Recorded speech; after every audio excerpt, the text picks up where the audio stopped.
کا دور شروع ہوا، لیکن ان کی قربانیاں بھی بہت ہیں۔ رسول اللہ صلی اللہ علیہ وسلم کے دور میں، ان کے خلافت کا دور بیان کرنے سے پہلے یہ بات بھی ضروری ہے کہ ان کا جو احسان ہے وہ بھلایا نہیں جا سکتا۔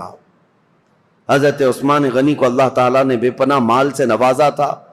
وہ تنہا خلیفہ ایسے ہیں جنہوں نے بیت المال سے پوری زندگی میں 1 روپیہ بھی خرچہ نہیں کیا اپنے لیے، ورنہ دوسرے خلفاء کا وظیفہ مقرر تھا۔ حضرت ابوبکر کا بھی تھا، حضرت عمر کا بھی تھا، تنخواہ مقرر تھی بیت المال سے۔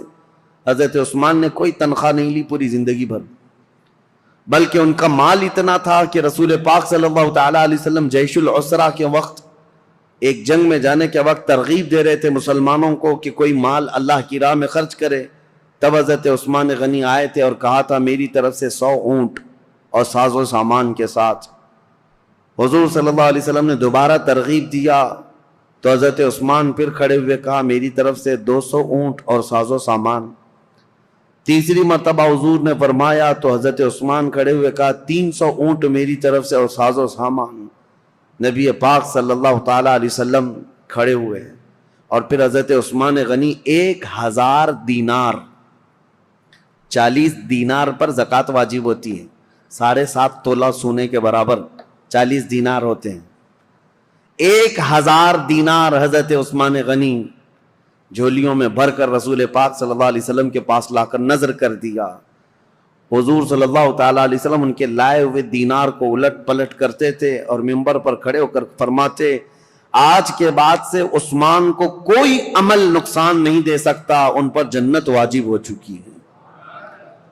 حضرت عثمان غنی کی یہ قربانیاں میرے عزیزو، یہ آسان لگتا ہے، 100 اونٹ 200 اونٹ 300 اونٹ، اس زمانے میں بھی اونٹ کی قیمت جو ہے آج کی مشہور کار کے برابر تھی۔ اس وقت کی سواریاں ہیں، وہ جس کے پاس 1 اونٹ ہے یہ سمجھ لے کہ وہ بڑا امیر شخص ہوا کرتا تھا۔ اونٹ کی سواری مہنگی سواریوں میں سے ہوتی تھی، اور 100 اونٹ نظر کر دینا، بلکہ 300 اونٹ ایک جنگ میں نظر کر دینا۔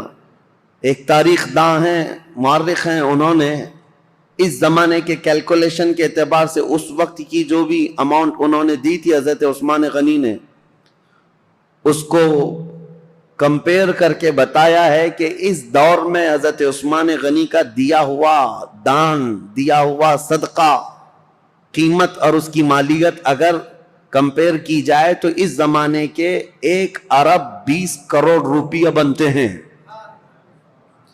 116 کروڑ یا 120 کروڑ کے برابر وہ رقم ہوتی ہے جو آپ نے ایک بار میں دیا ہے۔ کون ہے جو اتنی خطیر، اتنی بڑی رقم میرے مصطفیٰ کریم صلی اللہ علیہ وسلم کے ایک فرمان پر لا کر نظر کر دے؟ حضرت عثمان غنی رضی اللہ تعالیٰ عنہ یہ وہ شخص ہیں کہ جب مدینہ طیبہ میں تشریف لائے تو مسلمانوں کے لیے میٹھے پانی کا ایک ہی کنواں تھا، وہ یہودی کے قبضے میں تھا اور وہ پیسوں سے بیچتا تھا۔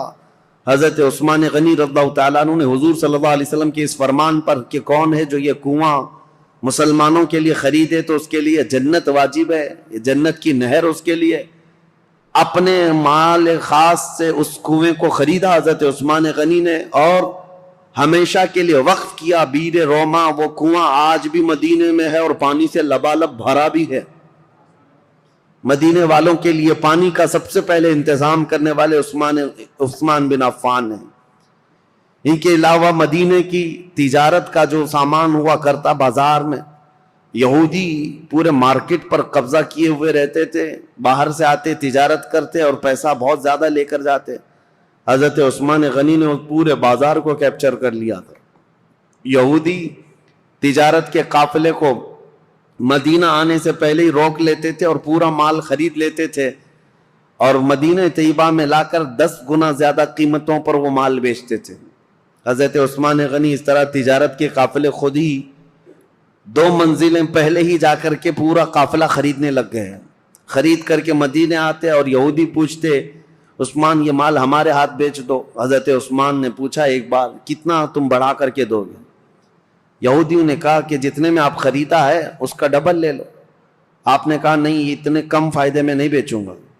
یہودی نے کہا 2 گنا زیادہ، یعنی ٹرپل 100 کا ہے تو 300 لے لو. حضرت عثمان نے کہا اتنا بھی نہیں. یہودی بڑھاتے گئے, کہا 5 گنا زیادہ میں دے دو. حضرت عثمان نے کہا اتنے میں بھی نہیں بیچوں گا. یہاں تک کہ بات کرتے کرتے یہودیوں نے 10 گنا تک بڑھا دیا کہ اتنے میں مال بیچ دو, 100 میں خریدا ہے تو 1000 میں دے دو. اس سے زیادہ چیلنج کرتے ہیں ہم کہ تم سے یہ مال کوئی نہیں خرید سکے گا, نفع میں ہو بیچ دو. حضرت عثمان نے کہا نہ, مجھے اس سے زیادہ نفع چاہیے, اگر خرید سکتے ہو تو بتاؤ. یہودی عاجز آ گئے, 10 گنا زیادہ میں خریدنے پر بھی وہ نہیں دے رہے ہیں. دوسرے دن سب جب چلے گئے, کہا کہ ہم نہیں خریدیں گے تمہارے مال کو. حضرت عثمان غنی مدینہ طیبہ میں ایک میدان میں وہ پورا غلہ اناج اور قافلے کا تجارت کا سامان سب اتارتے ہیں. اہل مدینہ کو آواز دیتے ہیں جس کو جو ضرورت ہے, جتنی ضرورت ہے وہ اس مال سے لے جا سکتا ہے. انفاق فی سبیل اللہ, جتنوں کو ضرورت تھی سبوں نے مال لے لیا. یہودی آئے اور پوچھا کہ کیا عثمان تم نے مال بیچ دیا؟ کہا ہاں. کتنے نفع میں؟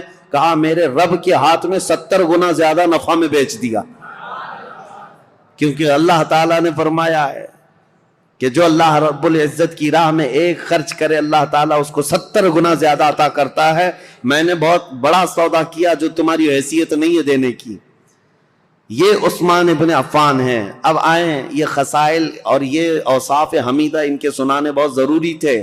اس کی وجہ کیا ہے کہ بعد میں آنے والے حالات اس پر آپ کی نظر ہونی چاہیے کہ حضرت عثمان غنی کا تذکرہ ہو رہا ہے تو ایک عام آدمی کا ذکر نہیں ہو رہا ہے. ان کے اپنے کمالات ہیں, ان کی خصلتیں ہیں, ان کی بہت ساری ان کی اسپیشلٹی, یہ سب چیزیں معلوم ہونی چاہیے. اب آگے چلتے ہم دور عثمانی پر. حضرت عثمان غنی رضی اللہ تعالیٰ عنہ جیسے ہی خلافت کے منبر پر کھڑے ہوئے, آپ کے لیے بڑے چیلنجز تھے. پہلا خطبہ آپ نے جو دیا وہ خطبہ یہ تھا کہ آپ نے اللہ اس کے رسول کے احکامات کی تعلیم اور تلقین کی اور اللہ سے ڈرایا لوگوں کو اس کے بعد بول نہ سکے.